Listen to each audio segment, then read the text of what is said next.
How to get purple hearts on Instagram story. Let's get right into the tutorial. First of all, launch your Instagram app on your phone. You land to the home page as a newer update of Instagram. Now, the red heart has been converted to the purple heart.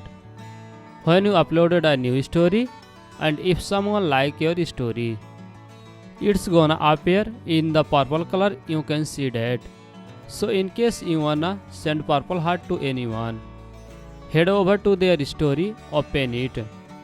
Then at the bottom right corner of their story, you're gonna find the heart icon, click on it.